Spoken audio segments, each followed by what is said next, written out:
138 pounds in the black corner. From St. Louis, Here comes Mr. Pro.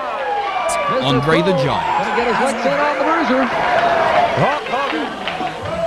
Number one, the greatest WWE champion of all time, and in many ways, the man who made the title what it is today, Bruno Sammartino. his opponent weighing 236 pounds in the white corner. From Van Nuys, California. Welcome in to another edition of the Retro Wrestling Rewind. As always, I'm David Fine alongside Alex G. Capital Combat 1990 wasn't just probably one of the worst pay-per-views I've ever watched recently, but it was also the Return of Robocop. And if you have no taste. I have no taste, and if you're tired of us saying by the end of this program, the Return of Robocop, just watch the show because it's the Return of Robocop. I mean, you picked it, so we watched it. Your thoughts before we dismantle and kind of make fun of Capital Combat 90, the Return of Robocop, which of course happened May 19th of 1990. May 19th. Yeah, it says May 19th, 1990. May 19th? Yes. Unbelievable. It was in Washington, D.C., the D.C. Armory. And 7,500 people either got free tickets or won free tickets or paid actual money to go see the Return of Robocop. So, your thoughts before we go into the program? I'm not sure where Robocop was returning from. Because he wasn't there before. No. Obviously, it's a reference to RoboCop 2, which is a fantastic movie. In 1990, I was a huge RoboCop fan. The RoboCop movie was fantastic. I love that film. The second one, not as good as the first, but it still hold up. Now, we're not going to talk about RoboCop 3 because that's ridiculous. But Capital Combat is the best pay-per-view of any wrestling promotion in 1990. Really? Like you look at the matches on paper. Now a lot of people will discount this show because it has RoboCop in it, and I think that's a mistake because if you pull all the RoboCop shit out of it, it's a fantastic fucking show. Like it's off the fucking chain good. I mean, a lot of the times we agree on shows, but there's going to be a lot of disagreement on this particular broadcast. Because you have no taste. Well, I mean, obviously, you're my co-host, but I mean, that's, just saying. I don't have good taste, but I keep you around. You don't have good taste, then you must be less filling then. I am. I keep you around, because as many faults as you have, you're one of your biggest faults is that you live in Long Island, and, but that's beside the point. But I'll keep you around because, I'm just saying, you pick good shows, you pick bad shows. The next show that we're going to be covering, which we'll be talking about at the end of the program for next week, is an even bigger stinker than Capital Combat 90. As I say, the Return of Robocop. Now, aren't you doing Survivor Series 95? SummerSlam 1995. So it's not Survivor Series? It is not Survivor Series. He must saying Survivor Series. That's why I'm asking. No, it is. I as always, I make mistakes. It's SummerSlam 1990. I'm pretty sure that Survivor Series had fucking Chuck Norris on it, though. Yeah, it was not. I was actually rewatching the show tonight. I, didn't have anything better to do with my life on a day that that there's probably could just go out and hang out with my kid, but I decided, put him to sleep with the old sleeper hold. He went to sleep. He's in bed, and I was like, hey, I'm going to watch SummerSlam, which, I'm sorry, that's our next show, but we'll be talking about that in the program. So convince me, if you can, why this is the best show of 1990. Well, again, if you go back and watch all the shows from the WWF and WCW in 1990, it's clearly head and shoulders above the rest. Probably the next up would probably be SummerSlam 90 would be the next one. Maybe the EML 57th anniversary show. That one's okay. The FMW first anniversary show was okay. Halloween Havoc, not so good. So I think overall, this is the best show of 1990. The only one that really comes close to it, in my personal opinion, is probably Wrestle War 90. But that being said, it is WCW 1990, and it's chock full of issues because it's WCW 1990. First and foremost is Sting's injury, which screwed up the entire year of 1990's booking. Now, Sting was scheduled to win the NWA World Title at Wrestle War 90 from Nature Boy Ric Flair. The clash prior setting up the show, he gets hurt. He blows out his knee. He has to get knee surgery. So what do? They turn Lex Luger babyface. And it goes to show you how thin that fucking roster was. Because obviously what you're going to do in the second half of 1990 is give us the match that we wanted to see. Would have been Sting versus Lex Luger for the NWA World Title on top, taking place throughout the summer. We did not get that due to the fact that Lex Luger turned babyface because they had no choice, unfortunately. Now, could it have been guys that they could have brought in? Could they have done something with Steve Williams? Could they have brought back Terry Gordy? Possibly Stan Hansen is still pseudo available, especially for a 1 or 2 shot deal. And then again, it goes to show you how much they miss Ricky Steamboat, because Ricky Steamboat had left the summer before, and he was clearly designated as the either top babyface or second babyfaces. They ran out of babyfaces, essentially. So when Sting goes down, there's no one to put in the ring with Ric Flair. Hence, we get Luger. And it kind of screws up the entire year's booking, which leads us to the Black Scorpion, which is awful. It might be the worst thing in professional wrestling due to the fact that they had an angle and they did not have a finish and ended up being Ric Flair.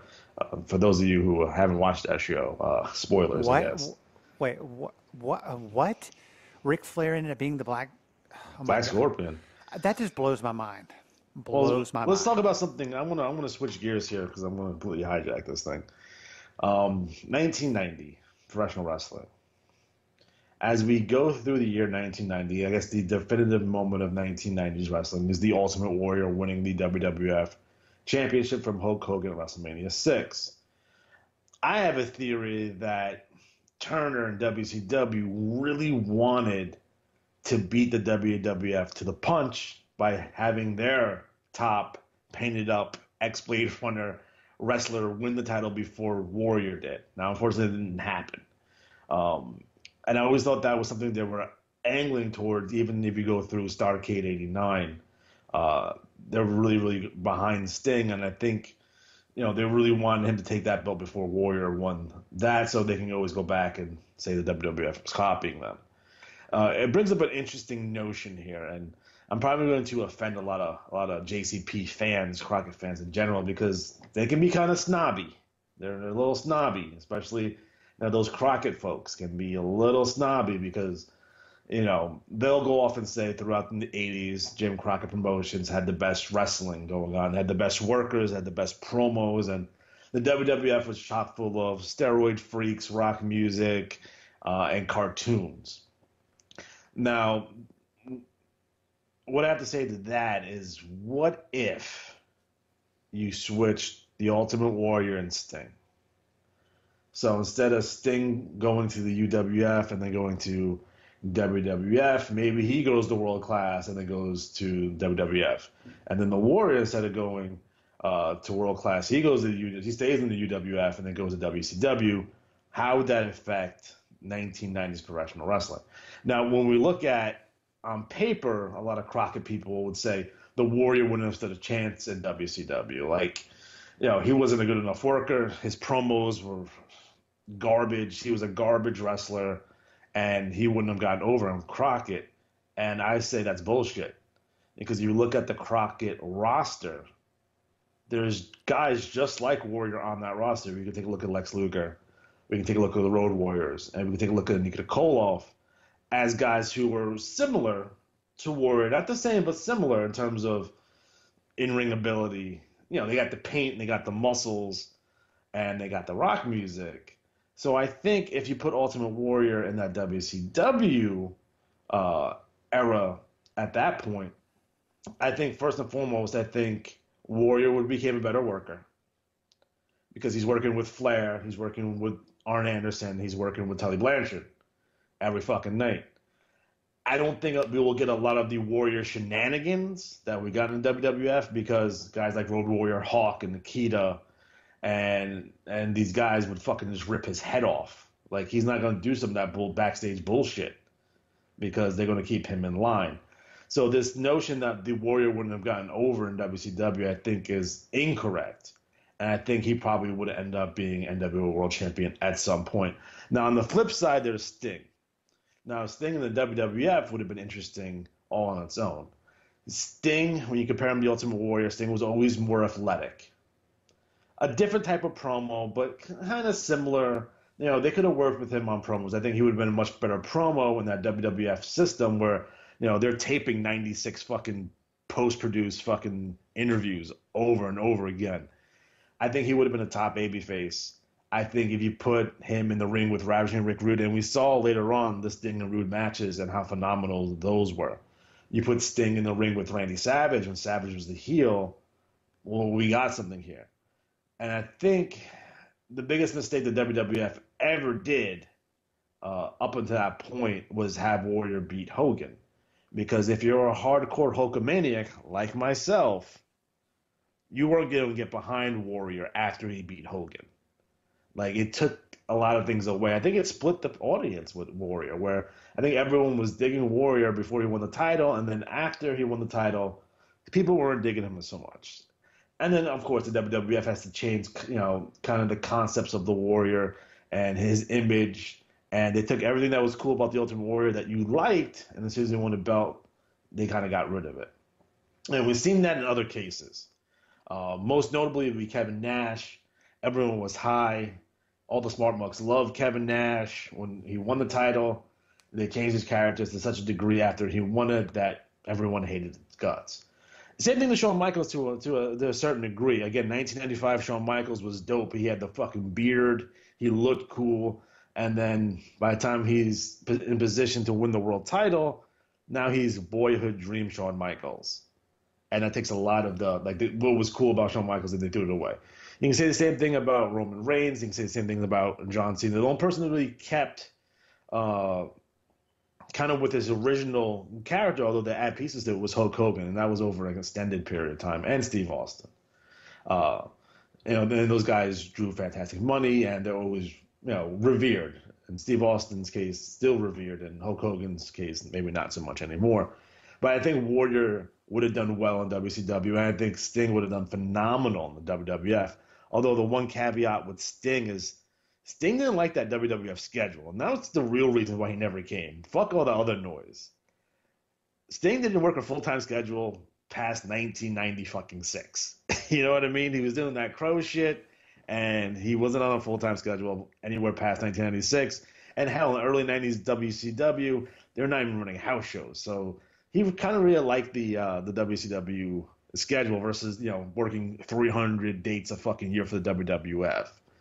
So that's something to keep in mind. But I think a lot of the Crockett fans and a lot of, you know, NWA, WCW people were like, we had the best workers. We didn't have this bullshit. Like, motherfucker, you had Nikita Koloff and PN News. Relax. All right, chill. Yeah.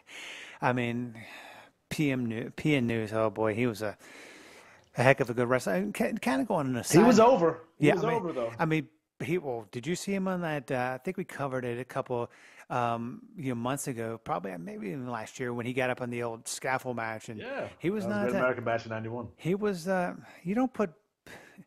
I mean, skinny guys should not go up on a fucking. I mean, the Road Warriors should not have gone up on the fucking scaffold. The Powers of Pain quit WCW because they didn't want to fall off the scaffold. They made poor Uncle Ivan fucking jump off that fucking thing. Yeah, I mean, I don't. I'm PN News, but I know you're flabbergasted. I get it. I used to be a big PN News fan back in the day, but not really. But yo baby, yo. No, but the first match on the card, we had Norman the Lunatic and the Road Warriors taking on Bam Bam Bigelow, Cactus Jack, and Kevin Sullivan with Oliver Humperdink. The funny part of this match was the beginning. Road Warriors come out on these really cool motorcycles being driven by someone else to two manly men, I guess they would say. But then Norman the Lunatic came out on a little tricycle, like a push scooter that my son has, similar. I mean, what were your thoughts on the Norman the Lunatic character? I love fucking Norman.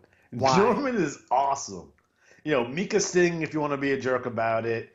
Bash and Booger if you want to be a dick about it. But I love the gimmick of Norman. There's this one show, I think it was fucking Texas Shootout, where Jim Cornette called him a child molester, but you know, we're not gonna get into that. But Norman was an excellent character, and he's feuding with Kevin Sullivan at this point and his group.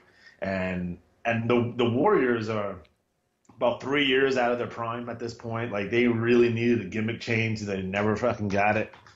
Unfortunately, I think Hulk should have been a single by this point. And they probably should have feuded with each other, but I don't think anyone wanted to see that. So the Road Warriors are not long for this world in terms of WCW. They would end up in WWF by the summer. Bam Bam Bigelow, his issues here is that he and Ric Flair didn't get along. And who's your booker here? Ric Flair. So that's why we see Bam Bam Bigelow on the opening match. And Cactus is being Cactus. It's like, you know, guys like Sullivan and Cornette always push for Cactus to come in, and he'll do, you know, whatever crazy spots. And they really had a soft spot in their heart for Cactus. So that's why you see him, you know, kind of on these early WCW shows where, you know, prior to this, he's mostly doing independence and global. But this match was a fun little match. Nice to see Bam Bam here. It probably went a couple minutes too long, unfortunately. And, you know, the Warriors, you know, get the win here with Norman, and Norman's fantastic. Yeah, I mean, you know, it was also fantastic. I love Oliver Humperdink. I mean, Isn't he like the ugliest motherfucker on the planet? Yeah, I mean, he would not win a beauty contest. I mean, he wouldn't win handsomest man in the world. Hell, even Stevie Wonder would think he was ugly, and he's blind. But he was a great manager. That's a work, by the way. What? That he's actually not blind? I mean, that would be, if that actually was true, which I you know, I mean, it's not. But that would be the longest and most epic work in the history of anything. But yeah, Oliver Humperdink. Were you a fan of his, like, now, or I mean, or you know, his No, Hump was awesome in Florida. Yeah. Again, with the Sullivans and doing the devil worshiper gimmick and all that kind of stuff. And WWF, I don't know why he was there. I mean, it was weird. It was a weird fit. And you know, he's back here in WCW, and then he will go on to be the road boss for your favorite tag team of all time, the Fabulous Freebirds. I mean, they are the greatest rock and roll band of all time. They're not rock stars. I mean, hey, you know, Michael P.S. Hayes would argue that point, but I mean, this is his fucking fanny pack. Fuck that motherfucker. Yeah, and God, he is. Yeah, that's beside the point. But that was a good opening match. The next match we had, the future Hall of Famer, the man who would be known as The Undertaker, Mean Mark, with the world's greatest manager / referee, Theodore R. Long, taking on Johnny Ace, a.k.a. John Laryngitis, as I call him. I mean, what were your thoughts on Mean Mark back then? I mean, who would have thought that just a couple of, you know, it was Mean Mark had top guy potential.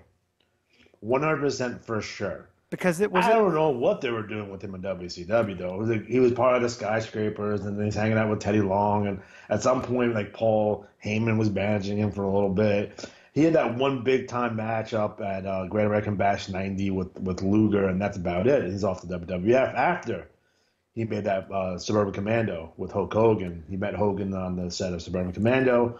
Hogan convinced him to come to WWF, and the reason why we have an Undertaker in the WWF is because Hulk Hogan went to bat for him. So just keep that in mind, kiddies. And speaking of the Undertaker, I was reading, you know how I just like to troll the internet. You can read?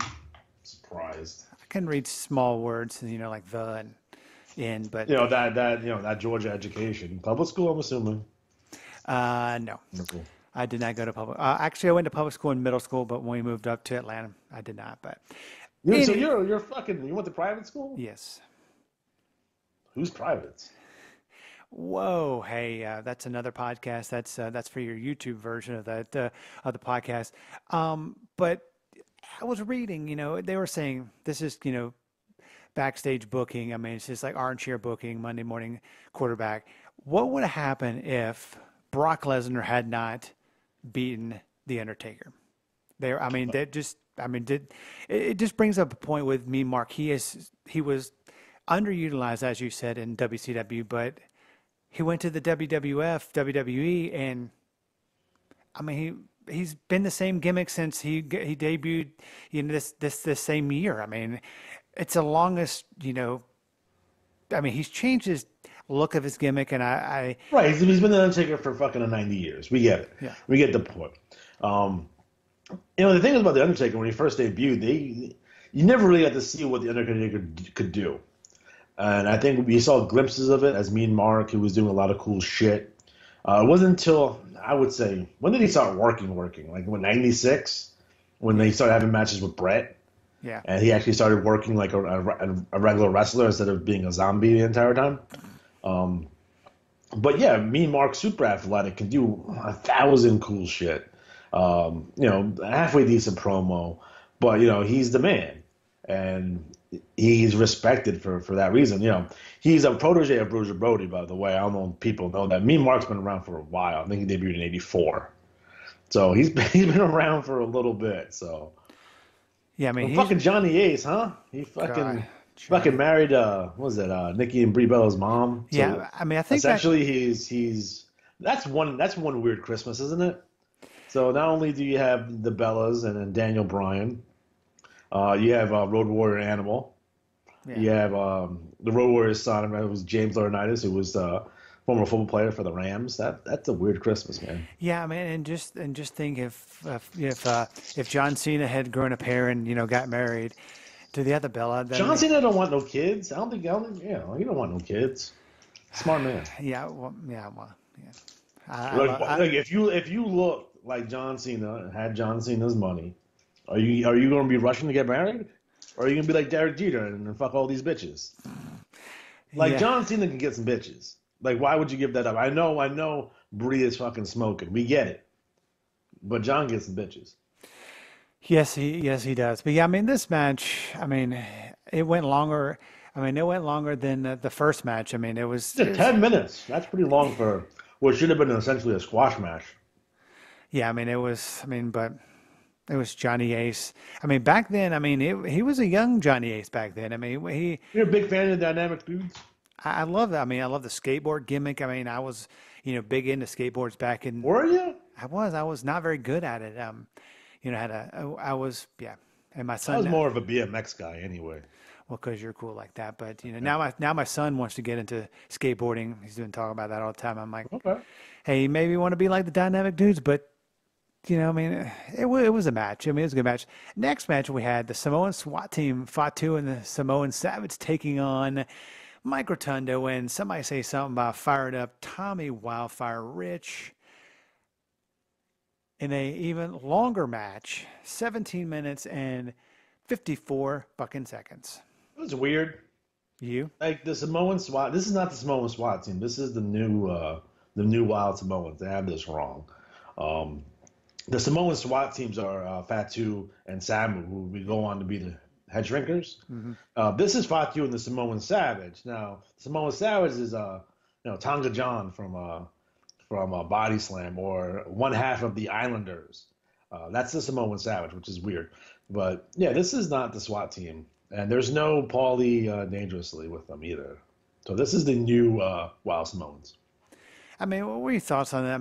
Mike Rotunda, Tommy Rich versus the Samoans. Again, it goes to show you how depleted this roster was. Like, you couldn't find another tag team. You got to fucking put Mike Rotunda and Tommy Rich together. Like, that's what we're doing. Like, he's fucking Captain Mike Rotunda too. Now Captain Mike becomes cooler later when he's hanging out with Norman and Abdul the Butcher. And that's a 6-man team, which is awesome. Not so much hanging out with Tommy Rich here, but Tommy does look good. Tommy's probably in his best shape since like 1982, 1990. So he's looking good. Tommy's looking good. Looking like he's going to have another run in Memphis, not in WCW. But he's looking good. And, fucking the SWAT team kind of, it fucking goes forever too. It's like 17 matches. 17 minutes. It's like an AEW match.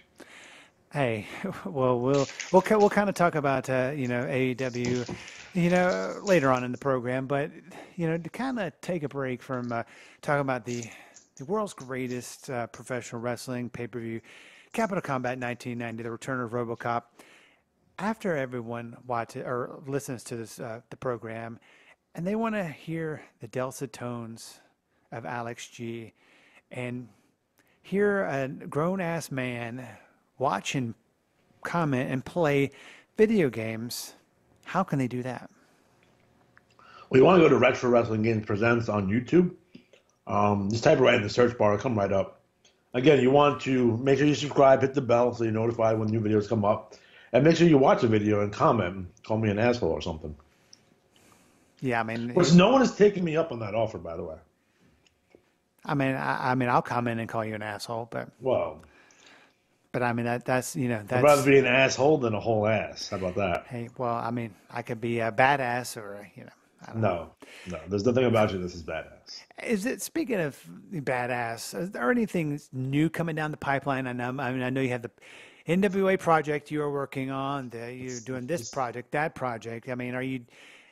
Speaking of the NWA project, I mean, as probably people know, they made it's kind of a semi now, so we knew about it a long time ago. But the Retromania game, you know, that we've that actually you played the early stages in development. Yeah, I've tested it a couple of times. They signed a deal with the National Wrestling Alliance. They're going to have Nick Aldis. You're going to be able to go for the 10 pounds of gold. Going to have Colt Boom Boom Cabana, the current national champion here. Spoilers, Jesus Christ. Sorry, hey, our fans are smart enough. They watch everything. I mean, there's enough fucking wrestling on TV and on the internet now. But I mean, what are your thoughts on that? I mean, them signing that deal with the National Wrestling Alliance. I mean, do you think? I think it's a big deal. I think it helps legitimizes the NWA. And I think it's, you know, for Mike and the Retromania team, you know, it's a big get. You know, getting that license, having that game officially licensed by a wrestling company is a huge deal. It gives both companies credibility, and I know a lot of people who are going to buy this thing day one. So again, it's going to be available on the Switch. It's going to be available on PS4. It's going to be available on Xbox One, and it's going to be available on the PC. So again, if you like WrestleFest from 1991, if you like that style, arcade style, with the NWA license on it, with some modern wrestlers on that, and the Road Warriors and Austin Idol, you know, this is the game for you. I mean, it plays really smooth. I think once we see the finished product on it, I think everyone's gonna be super impressed. Yeah, I mean, it's coming on early 2020. Like you said, it's gonna be on the Switch. It's gonna be on, all the major devices, and you know, and some other devices coming up pretty soon. But I'm pretty interested. I'm not a big gamer anymore, but I would definitely love to play this because I mean, like I said, you played it early development at WrestleCon. You know, I've tested it more after that as well. Well, I mean, over, you know, the time that you played it at WrestleCon, which is the first time you had ever seen it. Yeah.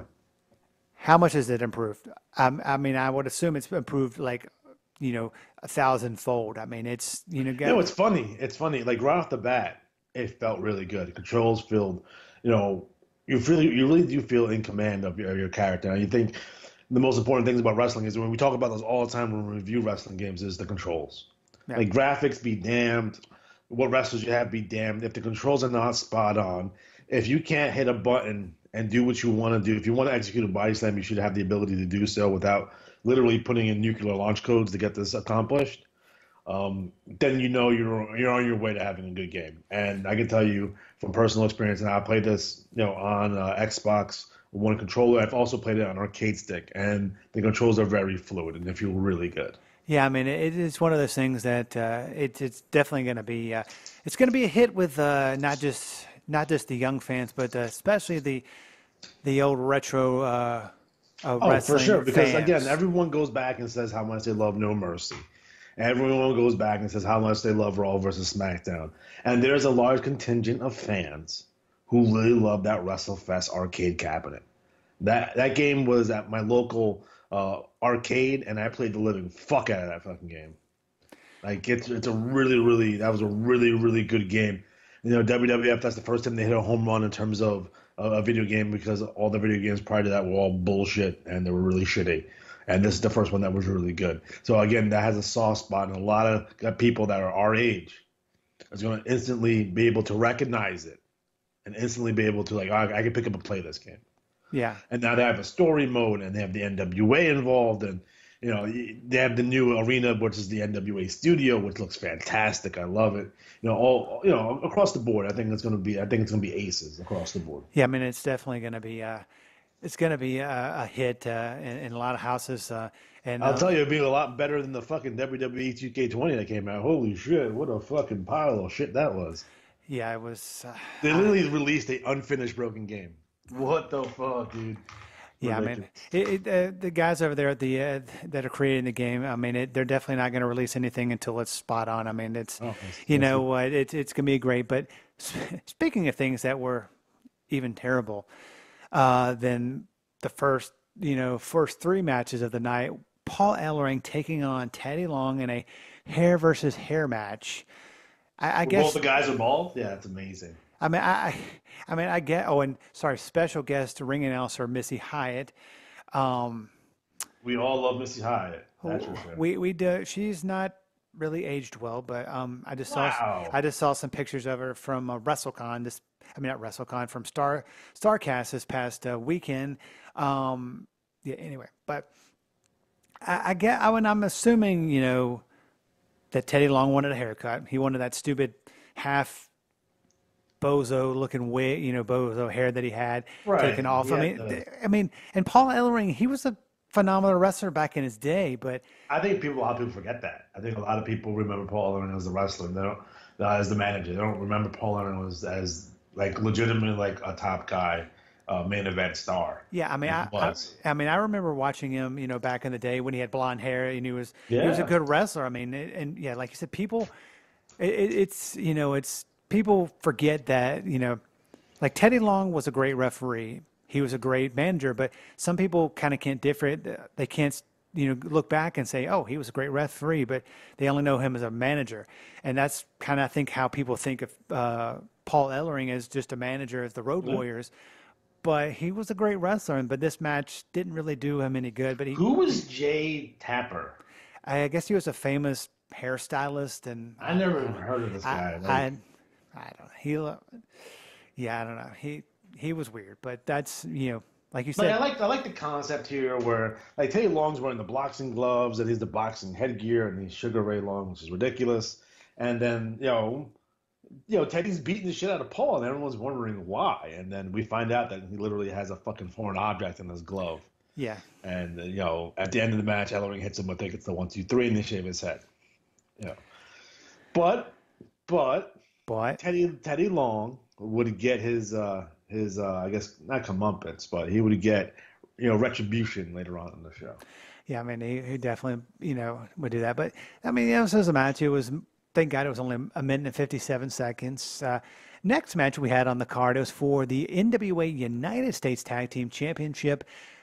The Midnight Express, Bobby Eaton and Stan Lane, not my favorite incarnation of the Express, taking on the champions of Tom Zink. What, do you like Dennis Condrey and Norville Austin? No, I like Dennis Condrey and Randy Rose?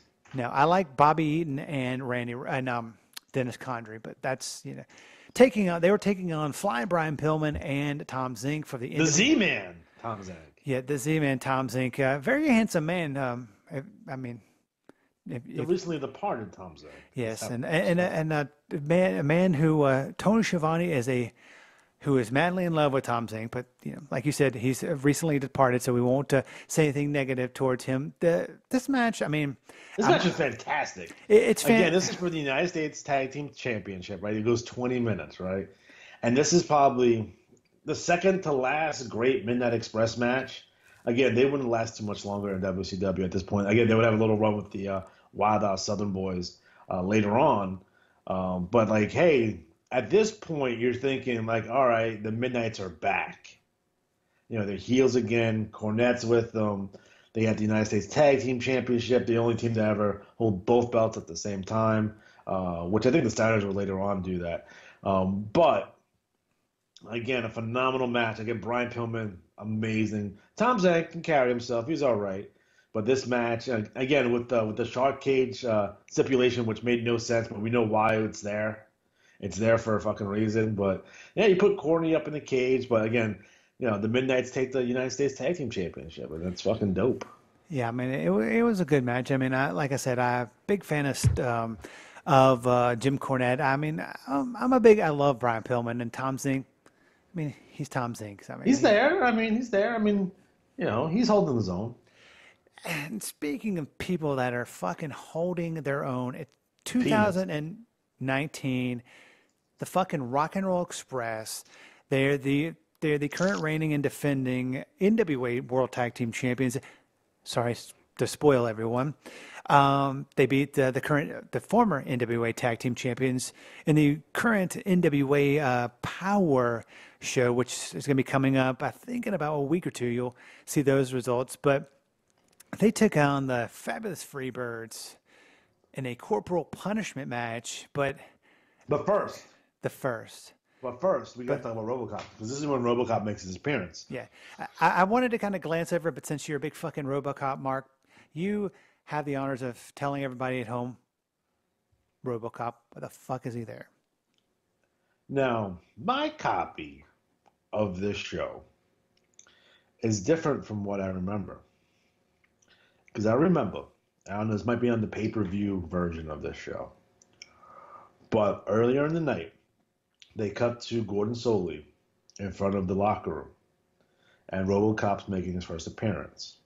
And something happens, and the cameraman falls, and then RoboCop trips and falls and lands on his butt. Now, I'm assuming this was cut for videotape. I'm assuming this was cut on the WWE Network. No one's ever mentioned this before. Like, it didn't happen. I looked it up on I Googled it, and I'm like, did this really happen? Was this a dream? Is this the Mandela effect? But I swear on everything I hold dear that there's a segment where fucking he falls. I swear it happened.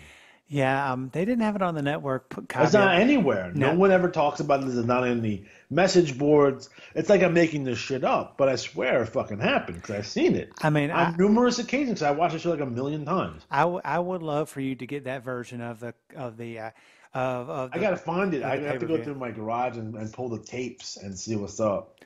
That would be funny to make the fuck fun of RoboCop falling. I mean, I'm just saying. I mean, that could make this pay-per-view funny and actually watch it. A couple things I want to mention here. Number one, you notice who's not wrestling on their show. There's no R. Anderson. There's no Barry Windham. There's no Sid Vicious.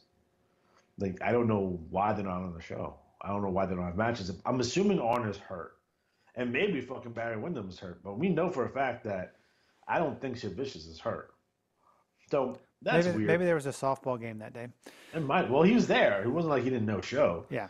So, they do the thing where Sting is out there and the Horseman locks Sting into the cage.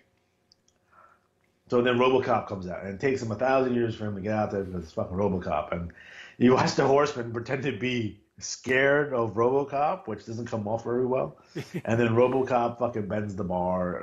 He bends the bar, and then he pulls the door off the hinges, which I'm assuming was heavily gimmicked, and I'm surprised that Cornette didn't fall out of it. Yeah, I mean, it's funny he bends the bar and then It's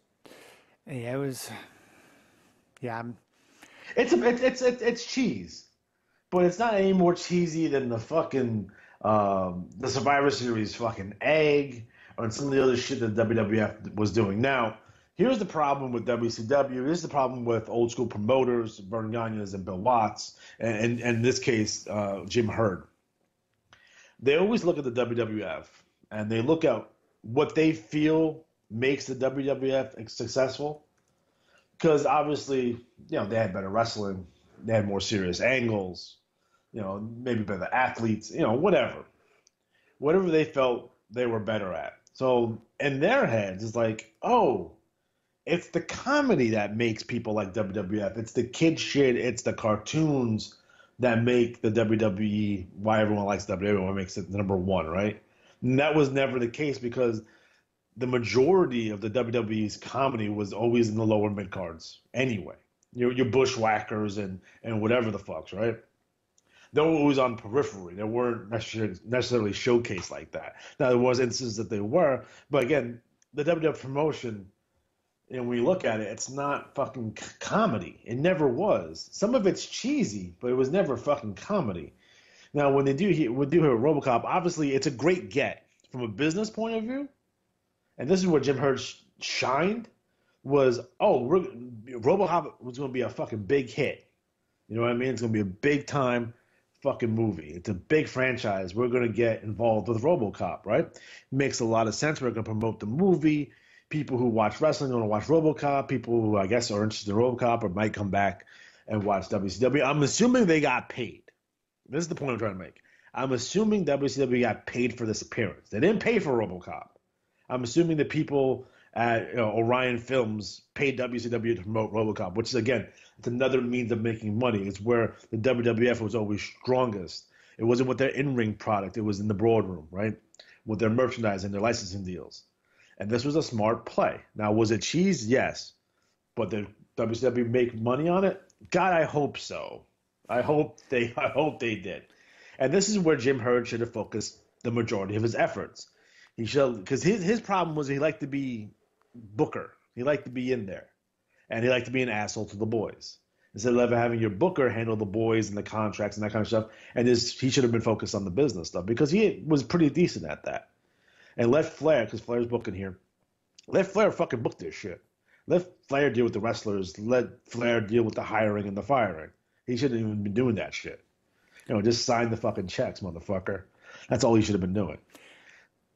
Yeah, I mean, it was definitely, like you said, cheese. I mean, 100% cheese. But people knew RoboCop, so they were going to I mean, it's not like it was just some movie that people didn't know about. They knew RoboCop, and people were super excited. And like you said, the atmosphere around it when they were outside the locker room of Sting and RoboCop, it was definitely made it. I mean, a big fight feel. I mean, but let me ask you a question. Like, did wrestling fans buy this pay-per-view to see RoboCop? No. Probably not. 8-year-old Alex G, did he buy this pay-per-view to watch RoboCop? Fuck yeah, I did. Although I was probably gonna buy it anyway. But I was super excited to see fucking RoboCop. I thought it was fucking dope. I thought it was a cool idea. And then when you watch it, you're like, oh, this is not gonna be good. Oh, this sucks. Oh, and you're kind of disappointed. Yeah. I mean, it is what it is. But, kind of back to the corporal punishment match. I mean, in talking about the Rock and Roll Express, I mean, kind of not really a spoiler. I think you know about it. The Rock and Roll Express appeared at the Full Gear pay-per-view for All Elite Wrestling this past weekend on Saturday in Baltimore. Did you see that fucking move that Ricky Morton did? Yeah, he did a fucking Canadian destroyer. That man is like 100. I mean, I was talking to a buddy of mine. The fucking Rock and Roll Express, they're almost 100, it seems to be. They've been wrestling since the 80s, probably early the 70s, and they're still making towns and making money for people. I mean, here's the thing. A lot of people say the Rock and Roll Express is back and they have a resurgence. They never left. They never left. They've been working this entire time. Yeah, they've been doing small independents or whatever, and they both have fucking schools that have been running that, but they never left.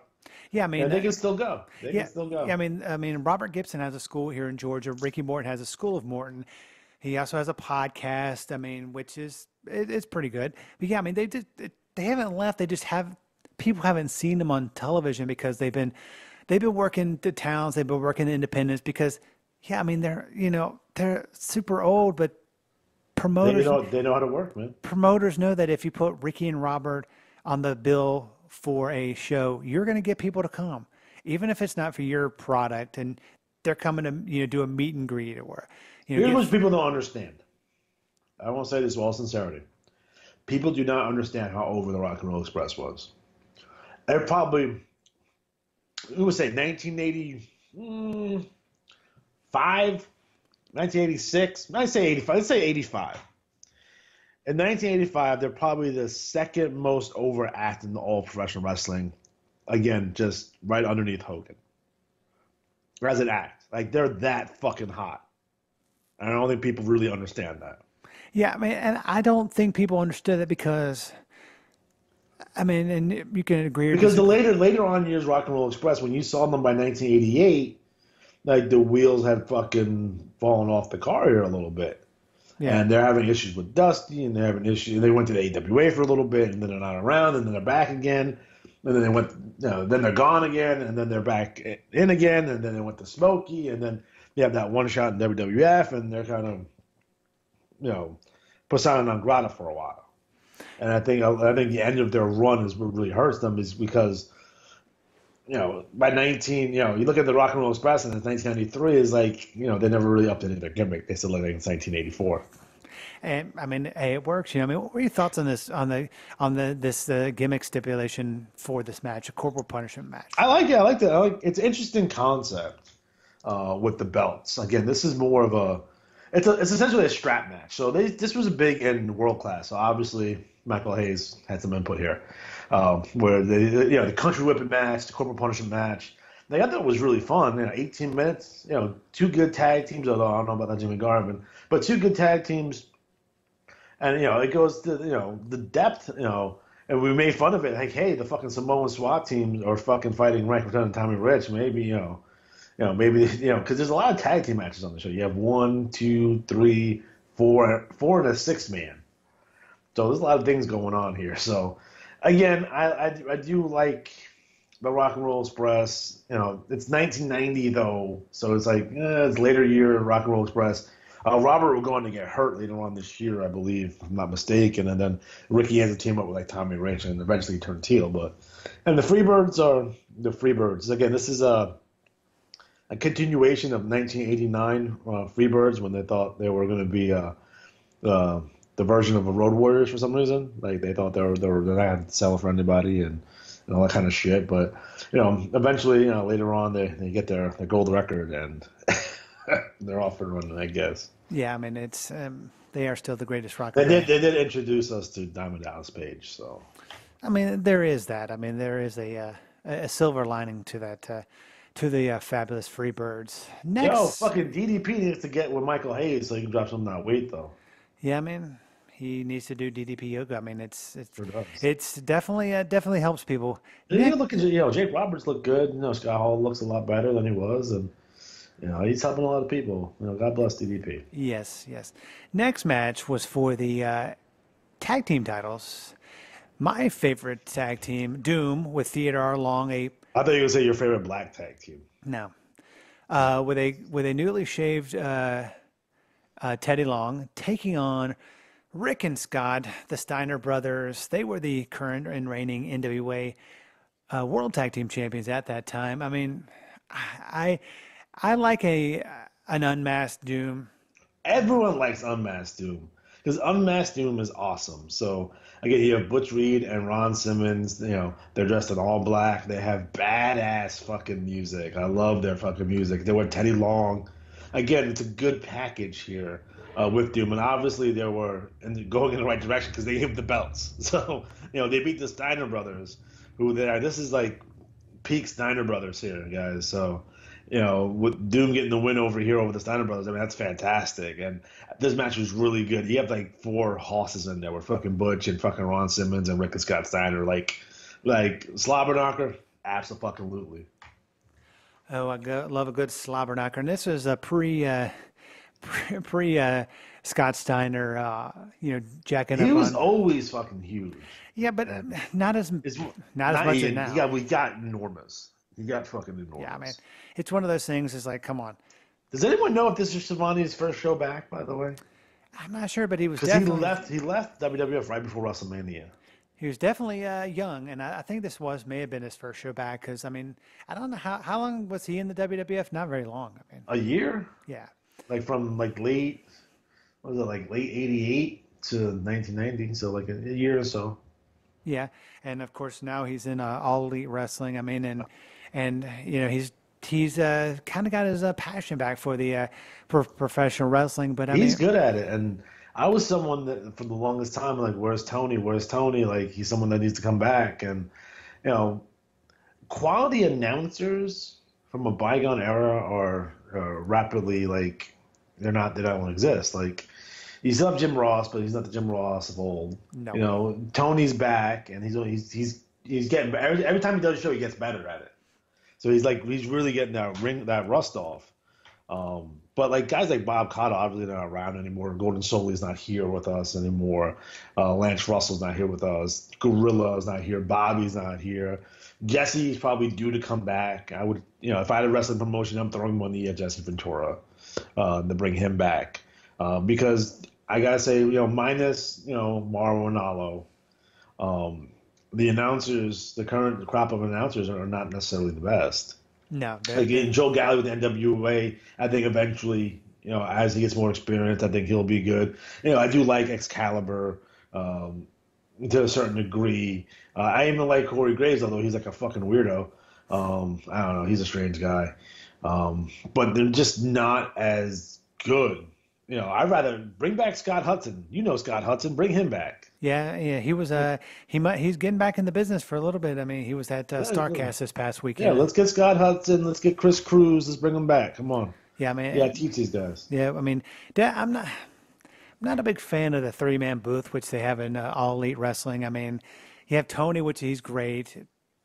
Jim Ross, and I mean, he's a living legend, so I'm not going to disparage him, but he just needs to do kind of some executive producing and, segment stuff, because I'd rather just have Excalibur and Tony Schiavone as the 2-man booth for. If I had money and lots of it, and I own a wrestling promotion, I would do this. You know how the NWA has gone back and done their studio show again? I think I would supplement that with a primetime wrestling type show. Yeah. Just 2 guys. So you could be Tony and say, is the argument's sake, Tony Schiavone and Jim Cornette. So they can bicker back and forth and argue and make fun of each other. That'd be hilarious, right? Everyone knows that'd be funny. That's like, you're trying to recreate Bobby and Gorilla. You can't. But, let's get the next best thing out there. And they can take matches from around, different places. So, again, if the NWA is not running its own shows, which it's ran very few of its own, shows. But if you get an NWA show on a CZW show, or you get it on a House of Glory show, or you get it on the House of Hardcore show, you can take those matches, tape them, and then have them for, our version of primetime wrestling. So we can show, NWA wrestlers wrestling throughout the world, because a lot of these guys are still making indie dates as well. So obviously, James Storm is making other dates on top of the NWA dates. Yeah, I mean, that would actually be a great, I mean, right, boy, you have a lot of great booking ideas. It's like, well, I do. I mean, so now we're time for the main event. Oh, Lex Luger taking on Ric Flair with Nature Boy Ric Flair. Nature Boy Ric. I'm sorry, I apologize. With the very, very, very, very, very hot woman in a cage for the title. The cage that they had in this match kind of reminds me of a modern day WWE Hell in the Cell. Very Hell in the Cell. I think that was a purpose, because they had this cage because they were going to do this particular finish. And again, it's a cage match with a disqualification on it, guys. We've seen this before, okay? Yeah. Okay, we've seen it before, guys. So take it easy here. Again, this is Lex Luger coming up short yet again, much like in Bash 88, or even Wild Thing, Wrestle War 90, or even the SummerSlam 1993. This is Lex Luger yet again coming up short to win the World Heavyweight Championship. Again, they made a big deal of Lex Luger being in the hospital for whatever reason. I forget the reason why he was in the hospital this time, because I feel like they've done this before. Again, it feels very rehashed, although it's a really good Luger and Flair match. Luger and Flair had really good matches together. I think a lot of it's underrated. Now, don't watch the Starrcade matches. Don't watch the Starrcade 89 matches. But the Bash 88 match, Starrcade 89, the Starrcade 88 match, like those are really solid matches. And obviously the 2 matches in 1990 are very solid. For those people who think Lex Luger is like the worst worker in the history of professional wrestling, which he is clearly not. When we look at this, again, this is thrown together, guys. This is supposed to be Sting doing his thing. And it's not Sting doing this thing. It's Luger and Flair. Again, it goes to show you, again, how depleted this roster was in terms of, main event level baby faces. Now, it kind of makes you wish they would have kept Muta around and had Muta turn babyface. You have Flair versus Muta. You give Muta his main event run with Flair before Flair drops the title over to Sting in the summer. Again, it makes you really miss Ricky Steamboat, who had quit the company the summer prior. And at that point, like, who do you bring in? Like, they had opportunities to pick up guys like Randy Savage in '89 and Roddy Piper in '89. And apparently, from all accounts, Jim Hurt had lowballed offered these guys. So imagine getting a Randy Savage right after he drops the belt to Hogan. Like, that would have been amazing. They retired Terry Funk without even telling him they're retiring him. Stuff like that. Like this typical WCW shenanigans here, and it cost them here. It cost them 3 years because the booking in 3 years from this one Sting injury had destroyed like 3 years of fucking booking for them. And again, they wouldn't really get it together until Bischoff takes over. Yeah, I mean, it was definitely, I mean, it all hinges on, like you said, that Sting injury. I mean, if he hadn't injured himself. That's such a big deal. I think a lot of people don't even really talk about it, and how, he didn't win it in the Bash 88 in Baltimore, Bash 90 in Baltimore, but it was already too late. And the injury had hampered Sting. Sting was more athletic prior to the injury. He was getting higher on those Stinger splashes. He was getting higher on his leaps. Again, I think he was, nervous about the knee. And, poor fucking, it's Wahoo's fault. Poor fucking Sting, though. He gets a freak fucking injury. He gets injured getting pulled off the cage. A fucking freak injury. I mean, hey, I mean, that happens, and, well, now we have the curve, but that's beside the point. But overall, I mean, what would you give this match? I mean, this card, from top to bottom. Fucking 8 out of 10, bro. Yeah, I would definitely give it. I'd actually give it a 9 out of 10. I mean, you telling me the entire beginning of the show that you hated this show. It was stupid. But now that we, I was convinced. You changed my mind. I mean, I was just like my girlfriend on prom night. What? You had a date on prom night? Well, that's amazing. I mean, but speaking of things that are not amazing, right and left. That's what. Things that are not amazing. Next week on the program, we talk not Survivor Series, but SummerSlam. You sure it's not Survivor Series? I am sure it's. We're talking about Survivor Series 1995. You're talking about the main event being Kevin Nash taking on Mabel? Are we talking that fucking SummerSlam? Yes. Shawn Michaels versus Razor Ramon in the ladder match part 2, that SummerSlam? Yes. That's a dope fucking match, by the way. What were your thoughts on this show before we... it's fucking 1995 WWF. Fucking Drek. You have such fucking classic matches as Triple H taking on Bob Holly, the Smoking Gun taking the Blues Brothers, Undertaker versus Kama Mustafa. Not even Kama Mustafa at this one, just regular ass Kama. Poor Bret Hart taking on Isaac Yankem DDS. Like, what the fuck? You had that Bertha Faye versus the Wonder Blaze match on there. That was pretty good. And we had Harvey Whippleman, who they insisted... Where's Owen Hart on this show? Or Davey Boy Smith?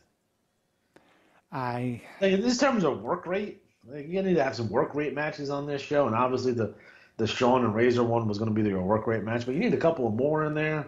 Like, do you really need Hakushi versus 1-2-3 Kid?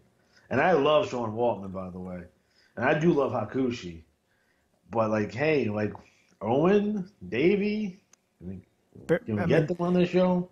Yeah, it was interesting. They didn't have those two big superstars, but they had Barry Horowitz in a. Well, that was a whole gimmick. Yeah, and a whole thing. But come on, but Barry finally gets the win on Skip. But do you have? I always thought that match was for the IC belt, but I was mistaken. But do you have to have it on a pay-per-view? Can't you have it on a house show or TV? I mean, come on, it's taking up. I mean, it was. I mean, Remember that one time Reno Riggins beat $1 Million Man on Superstars because of Virgil? That was cool. Oh, Virgil, he made an appearance. Soul Train Jones, which, again, I feel like someone's been fucking eavesdropping on me because I refer to Virgil as Soul Train Jones all the time because it's so fucking obnoxious. Yeah. They call him from like I call Virgil his fucking Memphis name, like, because he was Soul Train Jones in Memphis, right? So that's what I call him because that's me being fucking obnoxious smart mark because no one else is supposed to know that. Yeah, no. Right? And now they put it on fucking AEW. Yeah, and of course he says that Chris Jericho's potential is unlimited, like the breadsticks at Olive Garden. Oh my God, Jesus. Was he there conducting some NWO business? I'm sure he was. I'm sure he had the million. I'm sure he was at StarCast, walking around, not having a fucking booth and or Like he table. did last time at WrestleCon? Oh my God! I mean, he was like, oh, Virgil's here. What is he doing? People were like, he doesn't even have a fucking table. I'd put Virgil. Is Virgil in the WWE game? I feel like Virgil is in the WWE game. No, but I'm sure he'll weasel his way into the retro. Let's see the current roster of 2K20 and see if Virgil's on it. I mean, I've heard. I mean, have you heard good or bad things about that game? I heard it's a pile of shit. I just said it before. It's a fucking pile of shit. Yeah, I don't have a roster here in front of me. Yeah, I mean, He's been in a couple of games though. I think he was in 2K fucking 17 for sure. Yeah. But, I mean, it is what it is. Soul Train Jones is back. Maybe he'll make a couple more appearances in All Elite Wrestling. I mean, why the fuck not? You know what I mean? Like, why? Like, let's fucking do it. Let's get One Man Gang out there. Like, let's fucking do it. If you're gonna do it, if you're gonna do that, then let's fucking do it. Like, pardon the pun, but let's go all in on shit like that. Yeah. Like, bring in Van Hammer, god damn it. I mean, Van Hammer was at StarCast, so I mean. Yeah, I want to see Joey Janela versus fucking Van Hammer. Yeah. I pitch that to him like fucking once a week on fucking Twitter, and he ignores me because he's a dick. I mean, yeah. I would ignore you too, but that's beside the point. I mean, and to end the program, I think the most over heel right now in All Elite Wrestling is the biggest dick in the world in All Elite Wrestling. Is the great MJF. I mean, who did not see his heel turn coming against Cody? I think that was kind of the idea. Yeah. I mean, it's MJF is the number one heel in professional wrestling currently, and probably for the last at least 10 years. He gets, I think, I remember JBL's run as a heel. He got a lot of heat. I mean, I didn't like him, but he got a lot of heat. He's getting more heat than fucking JBL during his run. Like, the amount of heat he's getting is generating is ridiculous. It's surpassed like Miz levels of heat.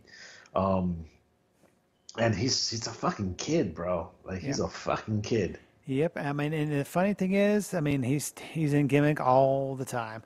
Oh yeah, for sure. I mean, he definitely sells that gimmick. But for the great Alex G, as always, I'm David Fine. Next week, let's talk SummerSlam 1995. Watch it from whatever service. If you get it on the network and you watch it on YouTube, or if you don't be a pirate. I mean, if you're a pirate like Alex G, just watch it. I mean, it's a pile of shit. It's even worse than the show we reviewed this week. 1995 WWF in general is a pile of shit. I mean, we can just take the whole year and be like, pfft. Yeah, I mean, and if you want to hear us shit on the WWF back in 1995, just tune in next week, same time. Watch Capital Combat 90. How about that? Yeah, just do that. But whatever you do, we'll talk to you in the past.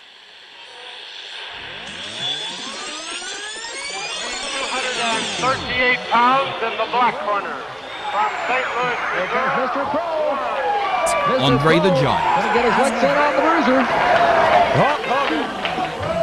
Number one, the greatest WWE champion of all time, and in many ways, the man who made the title what it is today, Bruno Sammartino. His opponent weighing 236 pounds in the white corner.